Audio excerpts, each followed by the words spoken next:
let me just welcome you into our house.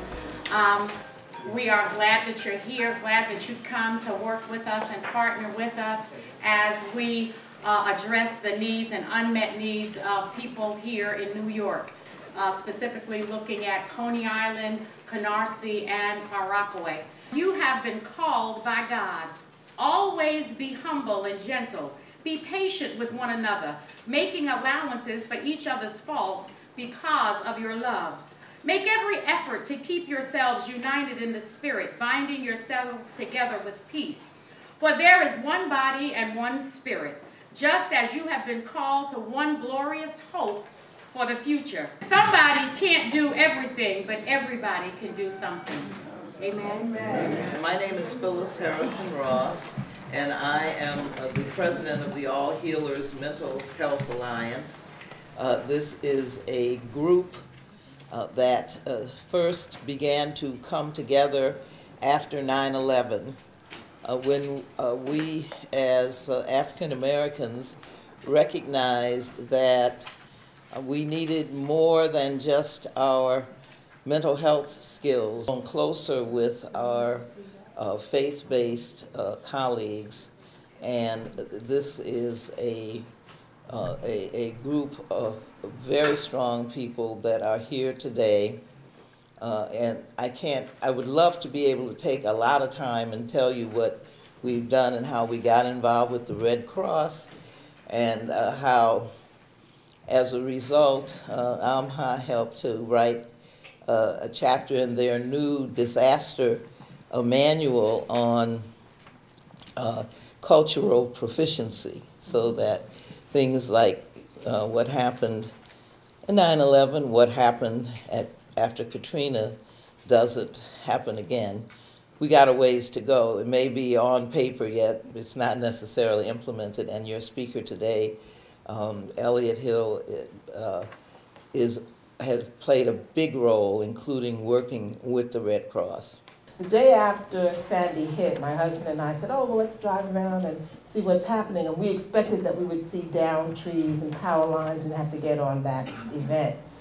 But we were shocked when we drove to the Canarsie area. People took us in their homes and showed us the devastation. You know, refrigerators laying cat a corner, refrigerators, washing machines, all having been left. People told us stories of how they were literally running for their lives, literally.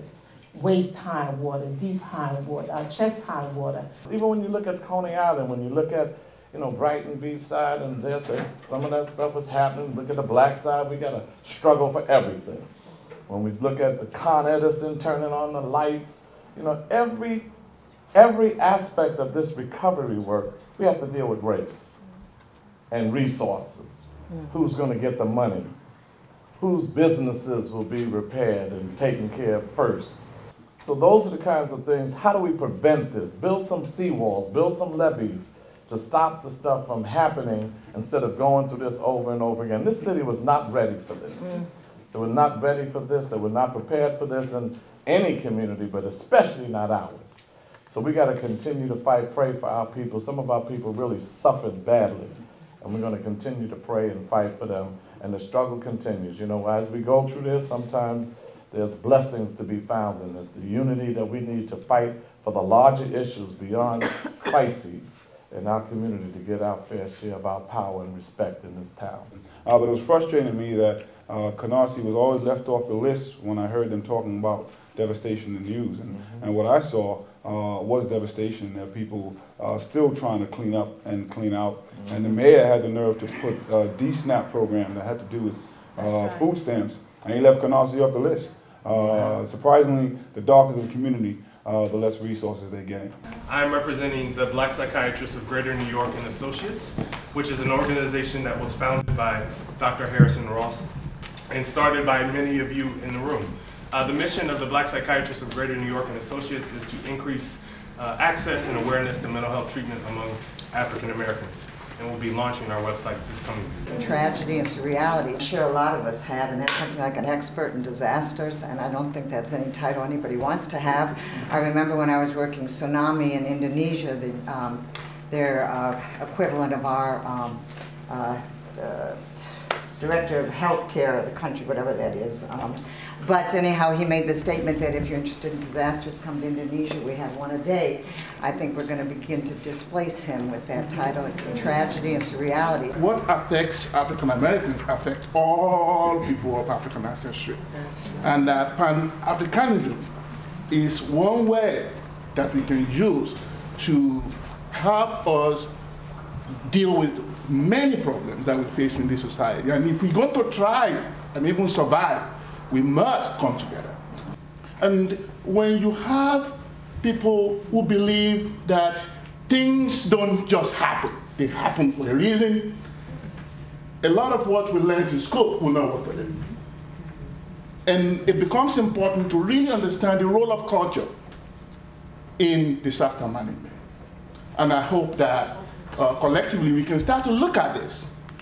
You know, how would people who are different, how will they be able to make use of these wonderful skills and knowledge that we collectively have in this room? Those of us who work in the vineyards, that's what we do. We support those who have the vision to make things happen.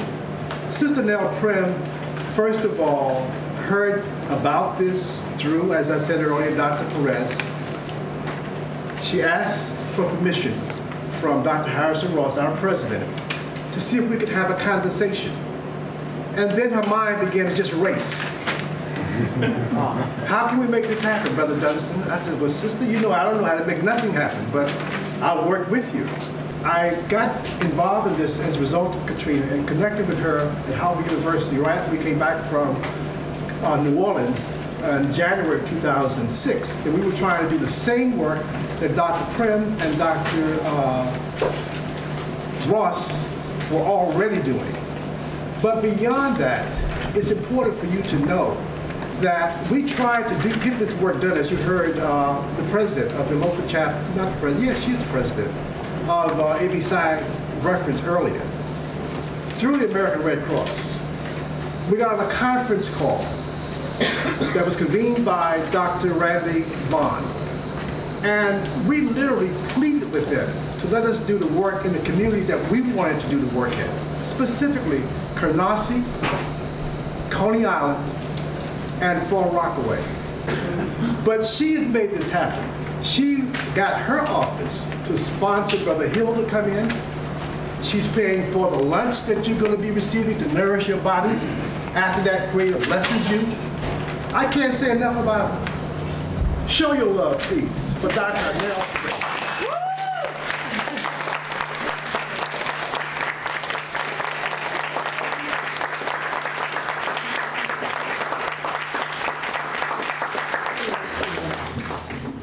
Thank you, Brother Dunstan. You know, as you all know, when the country, the general population gets a cold, the Black community gets pneumonia. And Hurricane Sandy is another example of that very thing. And it's a blessing that the village has come together like this to convene. And that's really what today's meeting is all about, to bring everyone together in the same room, to hear the same information, to hear the same call to action, to do something. And I believe that through our collaborative work, that we can provide culturally competent responses to the mental health needs of people of African descent affected by this terrible disaster, to promote healing and resilience. That's what we're all about today. As we traveled into Coney Island and under the leadership of Dr. Anthony, we went to the municipal parking lot, and we saw lines of people. I would say it had to have been over 1,000 people, all ages, all races, all genders, lined up for water, lined up for just basic human necessities. We found that the lines, or that system of lining people up, was quite inhumane. They had our elders, seniors, with walkers, canes, etc., sojourning approximately 10, 15, 20 blocks to the parking lot to access basic necessities. However, they'd stand on the line for several hours. I would say between 4 and 5 hours they would be online. Whatever it was that they really needed, most of it was gone. So that was the first situation for me that I became very incensed, because I'm saying, what society does not reverence its elders? And at that time, there was no transportation. At that time, many of the people did not have lights, heat, or hot water. Many of the people did not have elevator services, and those elderly that could not ambulate were left in their apartments with, maybe if a neighbor did not know they were there, they were unattended. They could not secure medical supplies or their prescriptions because the pharmacies were flooded out. The hospital was closed. Everywhere where there's a heavy concentration of people of color or the poor, you can know that services were at a minimum. The 3 o'clock calls really forced a lot of things to happen positive on behalf of the people in the disaster areas. However, getting the food is one thing, getting the lights back on is another, getting a little heat is another thing, but the trauma that comes from just being homeless, if you get homeless for a week, you're gonna need an intervention. Now we're talking about children who had to be removed from their schools because the environment is toxic. So now they've opened the schools. No one has gone in to test the air quality. I know they're saying they did, but they have not. And our children are back in these buildings. In fact, many of them are not even in their classrooms. They're sitting being warehoused in auditoriums, and you know there are standardized tests that are coming up. So that's a problem. The next issue with the children would be in their homes. You know, it's one thing that we're stacked on top of each other as it is, particularly in housing projects. But when you have a situation where you're in a housing project and you're stacked on top of each other and there's not enough of the basic necessities or services that you need to be provided, it is going to stimulate behaviors that are base. So now you have like the lower part of humanity operating, because we really don't know who our enemies are. So unfortunately, when trouble comes, we attack each other. Can we talk? Yes. All right, so we have these situations going on. In addition, you have now price gouging. You have stores opening, selling damaged products that they wiped off. You have all of this going on in this community. As late as Thursday, we attended a community meeting, and this is where the work of the clinicians have to come forward. We can pray with people, and we can give them spiritual counseling, but there becomes an edge. There's an edge where you need professional, trained, skilled intervention. Now, don't get me wrong, I know God has all power, but He has equipped you with just a little something extra that can get beyond me saying God is able.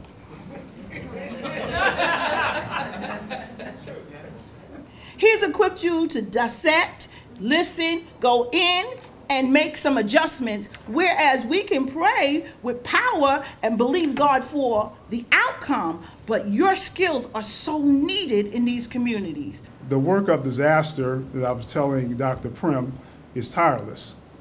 That said, doing disaster work, a lot of people have issues themselves. The long hours, not taking care of themselves, the constant conference calls, the constant meetings, the constant calls from people that say you need to be here, I need you there. The first boss you have to listen to is yourself. And I can say personally, sometimes I haven't done that myself. Sometimes you have to pace yourself to do this. There's a whole paradigm shift of how do I meet the new needs of the community. I have to do outreach. I have to do different types of tracking. Different things matter. I may not sit and wait on appointments. I may have to do more assessments. I may have to do more psychoeducation. I may have to actually be present at an event such as this. When we think about leaders and healers, all of us are going to grab probably one of those roles, or you probably wouldn't have come here, hopefully. If you can lead by example, by telling your story that you checked on that lady next door every other day, like you did before Sandy, and I keep going back to that, because it's not always the big things that take a lot of time. It's not always the things that cost a lot of money. It's not always the things that really inconvenience us, because we don't always know the impact of what we do on the other person. You don't even have to talk about it. If you can trust that if you keep a routine that somebody else is appreciating, that there's probably something really powerful about that during this particular time. We're talking about child abuse, child neglect. All these things go up just with some of these stressors. A lot of families tend to have to make different adjustments in their work and living situations. What does that bring about? Stress. What does that bring about? Infidelity, divorce, paying rent 2 different places, buying more gas just to get to work, all sorts of things going on.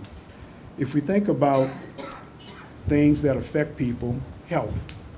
If you have a health condition prior to another stressor, it's not going to make it any better. During a disaster or after a disaster, you're probably less likely to take care of your health because you're preoccupied with other things. And I would say people talk about resilience a lot. If you break resilience down, all of us have a cracking point or a breaking point for being resilient. It may not be today, it may be tomorrow. Let's suppose your area of town, if you didn't get affected this time by the water, is affected. You lost that car that was paid for. You lost that furniture that wasn't paid for. You didn't have any insurance. So today, you become a person without any resilience. You have tapped everything you had. You don't have any family down south. You know, we don't have any money down south to pay that bill. Everybody has it. So don't get caught up into, oh, well, you got to be resilient, you got to be tough. But if we think about spiritual, in the context of reactions to stress, why do we have this meeting in the church today? Was the mental health center open? How many of y'all would have come to a meeting at a mental health center on a Saturday and told all your friends, hey, guess what I'm doing today? I'm going to a meeting at the mental health center. You probably had a little more pride in talking about it coming here. It's normal, it's natural. But I would offer on the serious side, some of you may have some questions of faith right now. Why do all these things keep happening to me? Wasn't life tough enough? Haven't I gone through enough? I don't know if I can take any more. So in those times, do we go to church more or do we stay at home more?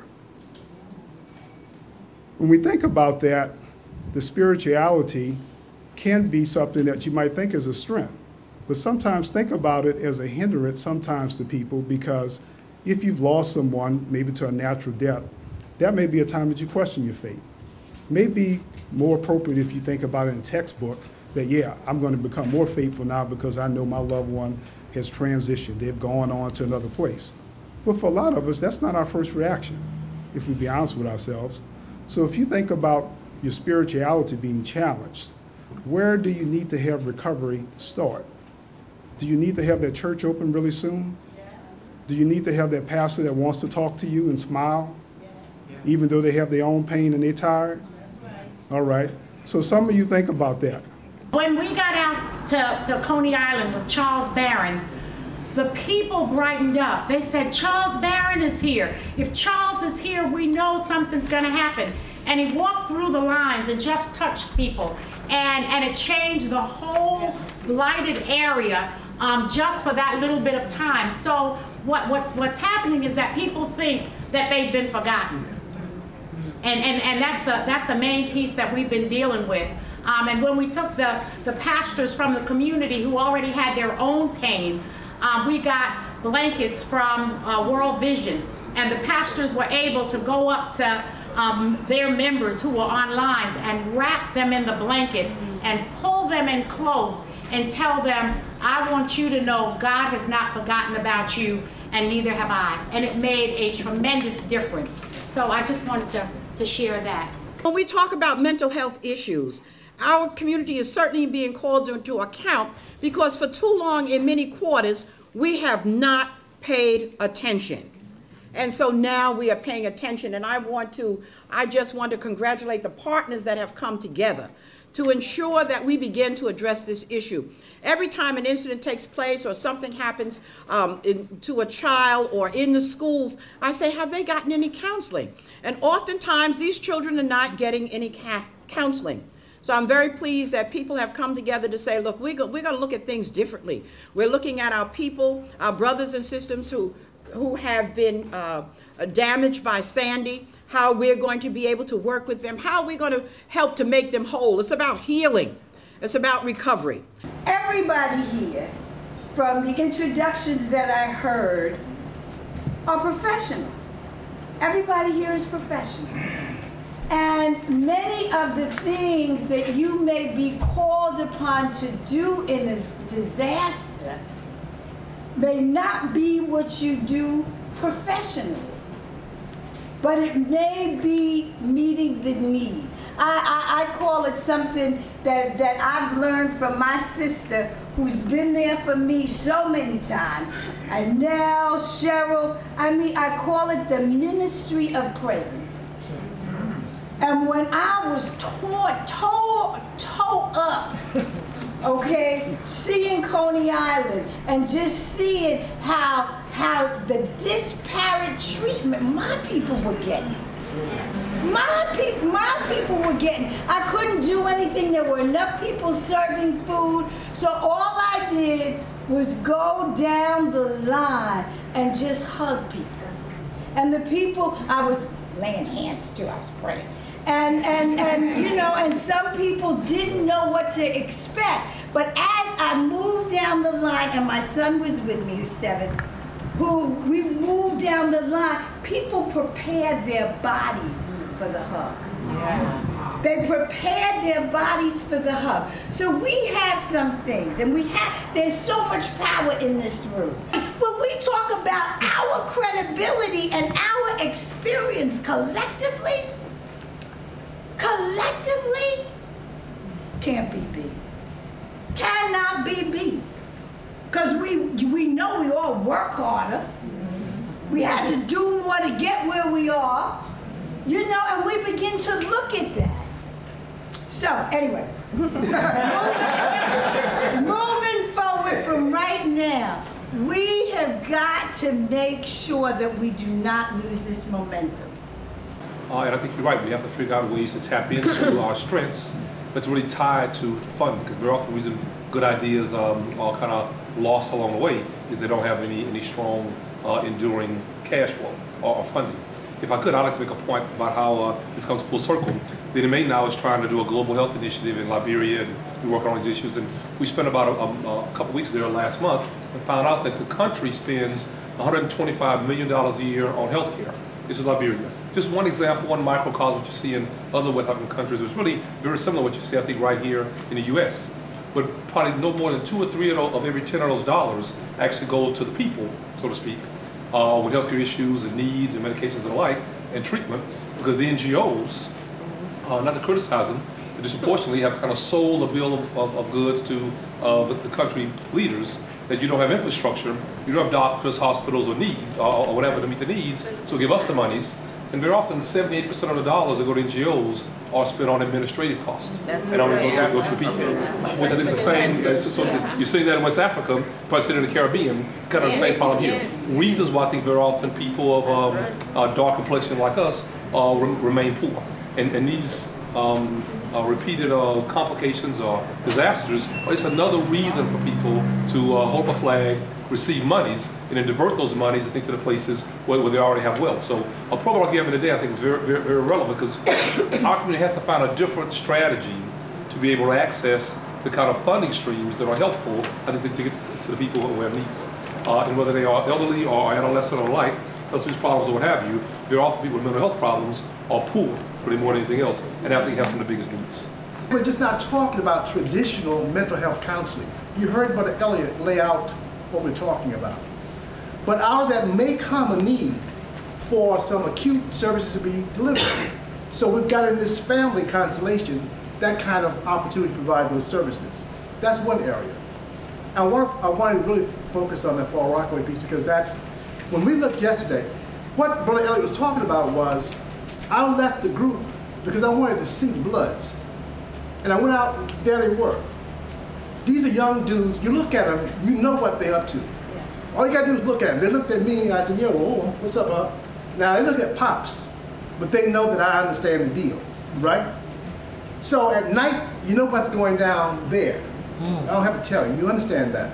So what we need to do is try to think, again, how are we going to impact that group of people, right? Then how are we going to impact the rest of them?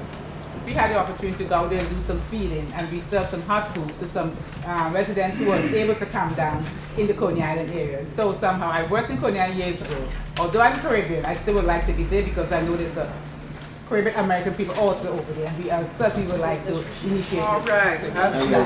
The leadership that exists in this room, I think that we are all really able to connect with those ancestors that came before us in terms of being soldiers and warriors for our community.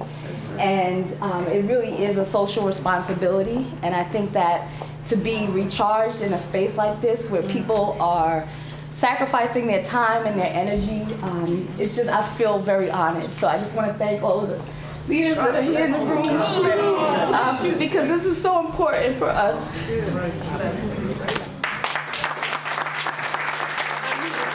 This shows clearly that not only do we have thinkers, we have doers.